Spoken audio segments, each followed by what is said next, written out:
আসসালামু আলাইকুম। আজকে আমি আলোচনা করব হার্ট ডিজিজ বা হৃদরোগের প্রতিরোধ এবং চিকিৎসা সম্পর্কে। এর আগে একটি কথা বলে নেই, এই হার্ট ডিজিজ সম্পর্কে আরও ২টি ভিডিও আমি তৈরি করেছিলাম। সেই ভিডিও ২টার লিঙ্ক ডেসক্রিপশন বক্সে দিয়ে দেব। আপনারা দেখবেন, ইনশাআল্লাহ অনেক উপকার পাবেন। আর প্রতিনিয়ত এরকম স্বাস্থ্য উপকারী ভিডিও পেতে অবশ্যই চ্যানেলটি সাবস্ক্রাইব করে রাখবেন। যারা ফেসবুক থেকে আমার এই ভিডিওটি দেখছেন তারা অবশ্যই পেজটি ফলো দিতে ভুলবেন না। মূল আলোচনায় ফেরা যাক। হার্ট ডিজিজ প্রতিরোধ আমরা আসলে কিভাবে করব? নাম্বার ১, সুষম ও স্বাস্থ্যকর খাদ্য গ্রহণ করতে হবে। বেশি, বেশি ফল, শাকসবজি, বাদাম, মাছ এগুলো খান। চর্বিযুক্ত খাবার ও লবণ কম খান। যেকোনো ধরনের প্রসেস ফুড, ট্রান্স ফুড, যে খাবারগুলোতে ট্রান্স ফ্যাট রয়েছে এই ধরনের খাবারগুলোকে এড়িয়ে যান। নাম্বার ২, প্রতিনিয়ত শারীরিক ব্যায়াম করতে হবে। প্রতিদিন অন্তত ৩০ মিনিট আমাদেরকে হাঁটতে হবে। পাশাপাশি সাইক্লিং, জগিং প্রভৃতি ধরনের ব্যায়াম করা যেতে পারে। এগুলো করার ফলে অ্যাকচুয়ালি আমাদের শরীর থেকে ক্যালোরি বার্ন হয় এবং আমাদের ওজন নিয়ন্ত্রণে থাকে। নাম্বার ৩, ধূমপান ও তামাকজাত দ্রব্য পরিহার করতে হবে। কেননা ধূমপান ও অ্যালকোহল সেবন আমাদের হার্ট অ্যাটাকের ঝুঁকি দ্বিগুণ বাড়িয়ে। নাম্বার ৪, রক্তচাপ ও কোলেস্টেরল নিয়ন্ত্রণ করতে হবে। এটার জন্য আমাদের প্রতিদিন প্রেশার মাপা উচিত।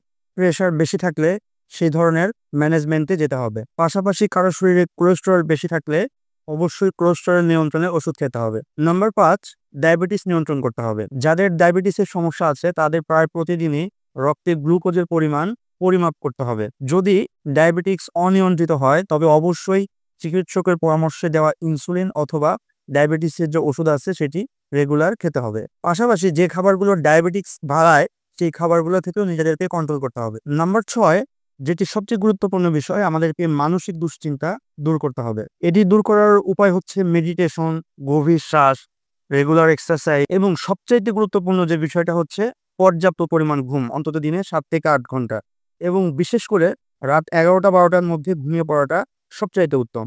নাম্বার ৭, নিয়মিত মেডিকেল চেক আপ করতে হবে। যেমন বিভিন্ন ধরনের টেস্ট করে আমাদের শারীরিক গঠন কেমন আছে সেটা বুঝতে হবে। এর মধ্যে রয়েছে ইসিজি, যেকোনো ধরনের ব্লাড টেস্ট প্রভৃতি। হার্টের রোগ থেকে বাঁচতে কি ধরনের প্রতিরোধ করা উচিত সেটা আপনাদেরকে জানালাম। এখন আপনাদেরকে জানাবো এই হার্টের রোগের চিকিৎসা সম্পর্কে। সাধারণত এই চিকিৎসাগুলো নির্ভর করে রোগের ধরন ও মাত্রার উপর। সেই বিষয়ে এখন আপনাদেরকে ধারণা দিব। নাম্বার ১, মেডিকেশন বা ঔষধ। হার্টের সমস্যায় বিভিন্ন ধরনের ওষুধ ডাক্তাররা প্রেসক্রাইব করে থাকে। তার মধ্যে কিছু ওষুধ রয়েছে যেমন অ্যাসপিরিন। এই ওষুধটি আমাদের শরীরে রক্ত পাতলা রাখতে সহায়ক। তারপর রয়েছে বিটা ব্লকার্স। এই ওষুধটি হৃদস্পন্দন কমায়। এরপরে আরেকটি রয়েছে এসিই ইনহিবিটরস। এটি রক্তচাপ কমায়। আরেকটি ধরন রয়েছে স্ট্যাটিনস, যেটি মূলত কোলেস্টেরল কমায়। আরেকটি ওষুধ হচ্ছে ডায়ুরেটিক্স, এটি হচ্ছে পানি জমা কমায়। এর আরেকটি ট্রিটমেন্ট হচ্ছে নাম্বার ২তে, সেটি হচ্ছে লাইফস্টাইল পরিবর্তন। প্রতিরোধে যে ব্যাপারগুলো বললাম সেগুলো মেনটেন করলে আসলে লাইফস্টাইলটা ঠিকমতো পালন করা হবে। এর আরেকটি ট্রিটমেন্ট হচ্ছে নাম্বার ৩, ইনভেসিভ চিকিৎসা, যেটাকে সার্জারি বলা হয়ে থাকে আর কি। এই সার্জারির বিভিন্ন কিছু ধরন রয়েছে, যেমন অ্যানজিওপ্লাস্টি অ্যান্ড স্ট্যানিং। এটি মূলত ব্লক ধমনীতে বেলুন ও স্ট্যান্ড দিয়ে রক্ত চলাচল স্বাভাবিক করা হয়। আরেকটি রয়েছে বাইপাস সার্জারি। এটি মূলত ব্লক অংশ বাইপাস করে নতুন রক্ত প্রবাহের পথ তৈরি করা হয়। এর আরেকটি সার্জারি হচ্ছে প্যাসিমেকার। এটি মূলত হৃদস্পন্দনের গতি নিয়ন্ত্রণে ইলেকট্রনিক ডিভাইস বসানো হয়। আরেকটি সার্জারি হচ্ছে হার্ট ট্রান্সপ্লান্ট। এর মানে হচ্ছে নতুন আরেকটি হার্ট প্রতিস্থাপন করা। এই হার্টের রোগটি আসলে খুবই জটিল ধরনের একটি সমস্যা। তবে যদি কেউ নিয়ম মাফিক চলে থাকতে পারে তাহলে এই সমস্যা থেকে অতি সহজে পরিত্রাণ পাওয়া যায়। আপনার যদি হার্টের সমস্যা হয়ে থাকে তবে একটি কথা অবশ্যই মনে রাখবেন, চিকিৎসা শুরু যত দ্রুত করবেন বিপদ তত কম হবে। আপনার যদি হার্টের সমস্যা হয়ে থাকে সেক্ষেত্রে অবশ্যই একজন বিশেষজ্ঞ ডাক্তারের চিকিৎসা নিন। এর পাশাপাশি জীবনধারার সঠিক পরিবর্তন করুন। ধন্যবাদ। আসসালামু আলাইকুম।